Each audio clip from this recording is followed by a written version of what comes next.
നമസ്കാരം, മലയാളി വാർത്തയിലേക്ക് സ്വാഗതം. ഗുജറാത്തിലെ ബന്നി സമതലത്തിൽ ആയിരക്കണക്കിന് വർഷങ്ങൾക്ക് മുൻപ് സൃഷ്ടിക്കപ്പെട്ട ഗർത്തം കണ്ടെത്തി. നാസയുടെ ലാൻഡ്സാറ്റ് 8 ഉപഗ്രഹമാണ് കണ്ടെത്തിയത്. ഉൽക്കാപതനത്തെ തുടർന്നാണ് ഈ ഗർത്തം ഉണ്ടായത്. ഇക്കാര്യം ഇന്ത്യയിലെ ശാസ്ത്രജ്ഞർക്ക് സൂചന ഉണ്ടായിരുന്നെങ്കിലും സ്ഥിരീകരിക്കപ്പെട്ടിരുന്നില്ല. ഇക്കഴിഞ്ഞ ഫെബ്രുവരിയിലാണ് ഉപഗ്രഹ ചിത്രത്തിന്റെ സഹായത്തോടെ പ്രദേശത്തിന്റെ ഘടന വിശകലനം ചെയ്യുകയും ഗർത്തം ഉൽക്കാപതനത്തെ തുടർന്നുണ്ടായതാണെന്ന് സ്ഥിരീകരിക്കുകയും ചെയ്തത്. ലൂണ ഇമ്പാക്ട് ക്രേറ്റർ എന്നാണ് ഈ ഗർത്തത്തിന് പേര് നൽകിയിരിക്കുന്നത്. ഗർത്തം സ്ഥിതി ചെയ്യുന്നതിന് സമീപത്തെ ലൂണ ഗ്രാമത്തിന്റെ പേരാണിത്. ലാൻഡ്സാറ്റ് 8 ഉപഗ്രഹത്തിലെ ഓപ്പറേഷണൽ ലാൻഡ് ഇമേജർ ഉപകരണമാണ് 2024 ഫെബ്രുവരി 24-ന് ഗർത്തത്തിന്റെ ചിത്രങ്ങൾ പകർത്തിയത്. ഏകദേശം 1.8 കിലോമീറ്റർ വ്യാസമുള്ള ഗർത്തത്തിന് 20 അടി താഴ്ചയുണ്ട്. ഗുജറാത്തിലെ ബന്നി സമതലത്തിൽ സ്ഥിതി ചെയ്യുന്ന ലൂണ ഗർത്തത്തിന് വടക്ക് ഭാഗത്താണ് ഏറ്റവും വലിയ ഉപ്പ് മരുഭൂമികളിൽ ഒന്നായ റാൻ ഓഫ് കച്ച് സ്ഥിതി ചെയ്യുന്നത്. ആഴമുള്ളതിനാൽ പലപ്പോഴും ഇതിൽ വെള്ളം ശേഖരിക്കപ്പെടാറുണ്ട്. 2022 മെയിലെ ഒരു വരൾച്ച കാലത്ത് ശാസ്ത്രജ്ഞർ ഇവിടം സന്ദർശിക്കുകയും സാമ്പിളുകൾ ശേഖരിക്കുകയും ചെയ്തിരുന്നു. ഉൽക്കാപതനത്തെ തുടർന്നുണ്ടായ അതിഭീമമായ ചൂടിൽ സൃഷ്ടിക്കപ്പെട്ട അപൂർവ ധാതുക്കളും ഇവിടെയുണ്ട്. ഗർത്തത്തിന് 6900 വർഷങ്ങളുടെ പഴക്കമുണ്ടെന്നാണ് കണക്കാക്കപ്പെടുന്നത്. ഹാരപ്പൻ സംസ്കാരം നിലനിന്നിരുന്ന മേഖലയ്ക്കടുത്താണ് ഈ ഗർത്തം സ്ഥിതി ചെയ്യുന്നത്.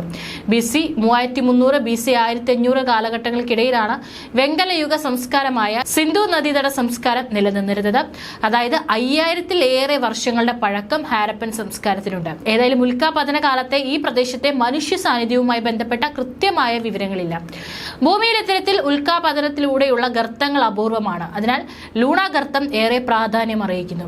ഭൂമിയിൽ ഇതുവരെ 200-ൽ താഴെ ഗർത്തങ്ങളെ ഉൽക്കാപതനത്തിലൂടെ ഉണ്ടായതെന്നാണ് സ്ഥിരീകരിച്ചിട്ടുള്ളത്. ഭൂമിയുടെ അന്തരീക്ഷം കടന്നെത്തുന്ന ഉൽക്കകളിൽ ഭൂരിഭാഗവും കടലിൽ പതിക്കുന്നതാണ് ഇതിനുള്ള പ്രധാന കാരണം. ബഹിരാകാശത്തു നിന്നും ഭൂമിയുടെ അന്തരീക്ഷത്തിലേക്ക് അതിവേഗത്തിൽ പ്രവേശിക്കുന്ന പാറകഷ്ണങ്ങളും തരികളുമാണ് ഉൽക്കകൾ. സെക്കൻഡ്സിൽ 11 മുതൽ 70 വരെ കിലോമീറ്റർ വേഗത്തിലാണ് ഇവ വരുന്നത്. ഇവ ഭൂമിയുടെ അന്തരീക്ഷത്തിൽ പ്രവേശിക്കുമ്പോൾ വായുവുമായുള്ള ഘർഷണം മൂലം ചൂടുപിടിക്കുന്നു. സാധാരണ ഗതിയിൽ ഇവ അന്തരീക്ഷത്തിൽ വെച്ച് കത്തിത്തീരും. അതാണ് രാത്രി സമയങ്ങളിൽ ചിലപ്പോൾ നാം ആകാശത്ത് കാണുന്ന അതിവേഗം സഞ്ചരിക്കുന്ന തീപ്പൊരികൾ. ഏതാനും സെക്കൻഡുകൾ കൊണ്ട് കത്തിത്തീരുന്നത് കൊണ്ടാണ് അവ പെട്ടെന്ന് അപ്രത്യക്ഷമാകുന്നത്. വരുന്ന ഉൽക്കകൾ വളരെ വലിയവയാണെങ്കിൽ അവ പൂർണ്ണമായും കത്തിത്തീരില്ല. അപ്പോൾ അവയുടെ അവശിഷ്ടങ്ങൾ ഭൂമിയിലെത്തും. ഇവയാണ് ഉൽക്കാശിലകൾ. കുറഞ്ഞത് 4.5 കിലോഗ്രാം എങ്കിലും ഭാരമുള്ള ഉൽക്കാശിലയ്ക്ക് ജ്വലനത്തെ അതിജീവിച്ച് സൂക്ഷ്മ രൂപത്തിലെങ്കിലും ഭൂമിയിലെത്താനാവും. ടൺ കണക്കിന് ഭാരമുള്ള ഉൽക്കാശിലകളും അത്യപൂർവമായി ഭൂമിയിലെത്താറുണ്ട്. തെക്ക് പടിഞ്ഞാറൻ ആഫ്രിക്കയിലെ ഹോബയിൽ 70 ടൺ, ഗ്രീൻലാൻഡിൽ 40 ടൺ ഭാരമുള്ള ഉൽക്കാശിലകൾ കണ്ടെത്തിയിട്ടുണ്ട്. വലിയ ഉൽക്കകൾക്ക് ഉറച്ച ഭൂമിയിൽ പോലും ആഴത്തിൽ ഗർത്തങ്ങൾ ഉണ്ടാക്കാൻ കഴിയും. അമേരിക്കയിലെ അരിസോണയിൽ 40,000 വർഷങ്ങൾക്ക് മുൻപ് ഉൽക്കാപതനത്തിലൂടെ രൂപപ്പെട്ട ബാരിഞ്ചർ ഗർത്തം വളരെ പ്രസിദ്ധമാണ്. 1.5 കിലോമീറ്റർ വ്യാസമുണ്ട്.